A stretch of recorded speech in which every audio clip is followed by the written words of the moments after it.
iPod or iPad? After having had a discussion with JLS1114 with input from the circuit 123, I took a step back at this and thought about how it compared to this. What does this have, or excuse me, I'm sorry. What does this have that this doesn't? They both run VoiceOver, they both run the same operating system, they both run the same apps. They both have Wi-Fi, they both have Bluetooth.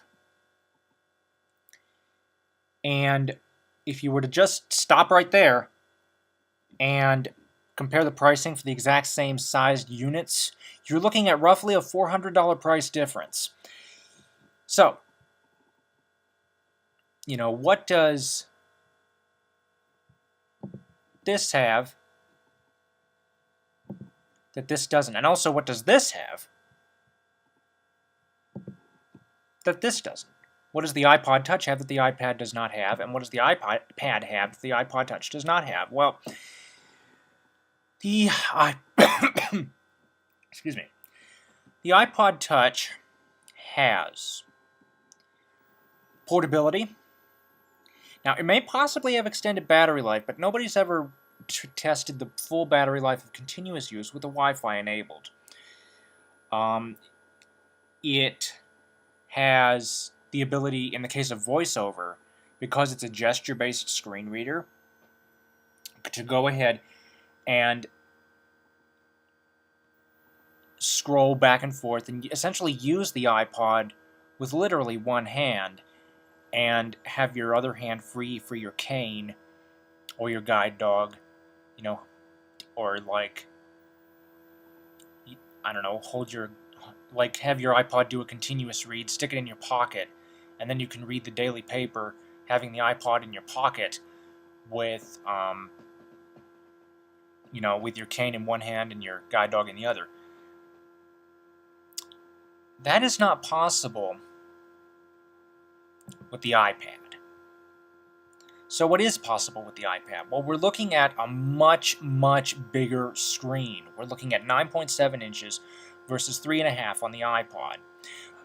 In order to gain this screen real estate, though, you lose a few things. You lose portability, because this is not entirely, this is not necessarily portable. You gain a keyboard that has been built specifically for this. Now, excuse me.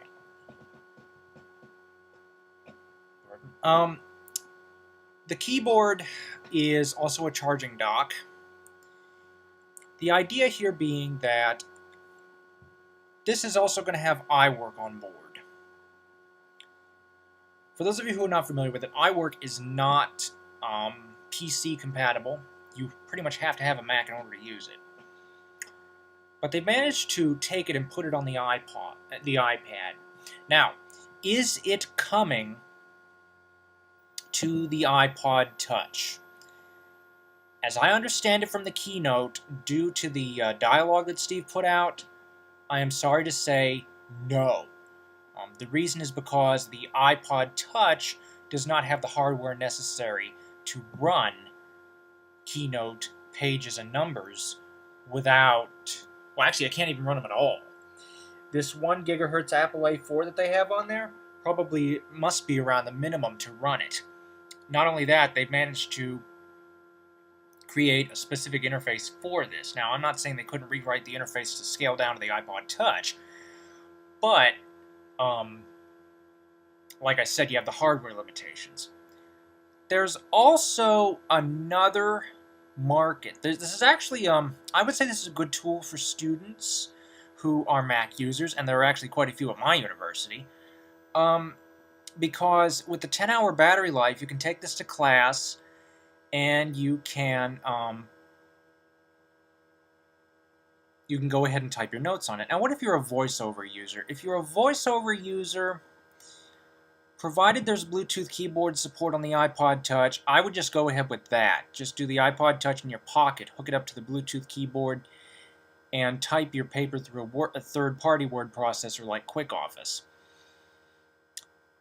The reason is because with VoiceOver on the iPod Touch, you get one-handed usability with this.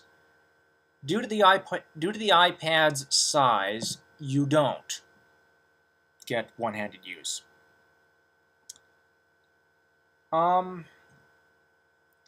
Besides that, what do you get? What do you gain with the iPad? Well, you gain an 802.11n Wi-Fi connection versus an 802.11g on the iPod Touch.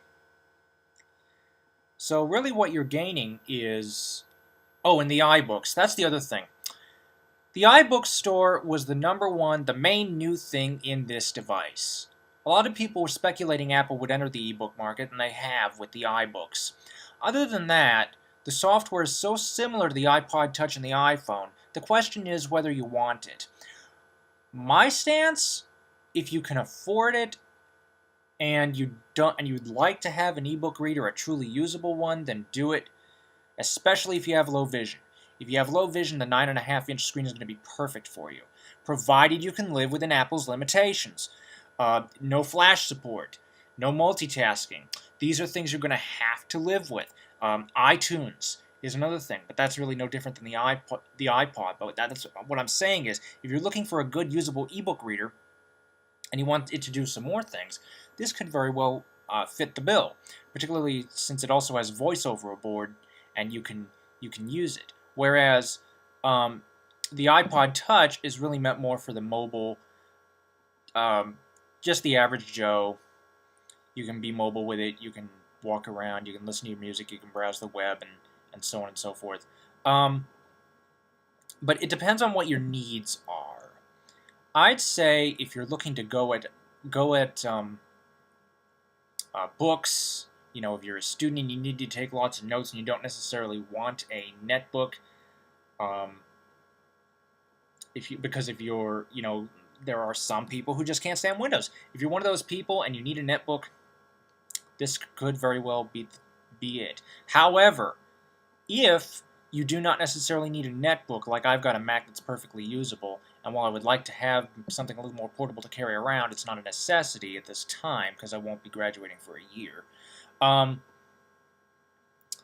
This, basically I graduate in December, this could very well fit the bill, and it's cheaper. 64 gigs for $500 versus this, which is 64 gigs for roughly about $800, I think. Or I'm sorry, I goofed. iPod Touch, $300 versus the 64 gig iPad, which is about $600, $800 if you want to go with the 3G connection. So it depends on your needs. I would say it's up to you. I'm definitely excited about this coming out. I'd like to at least see it, but whether I want to do it, whether I want to get it, we'll see. Thank you for watching. Comments are welcome. Thank you, JLS114 and the Circuit123 for talking to me about this, and thank you for your input.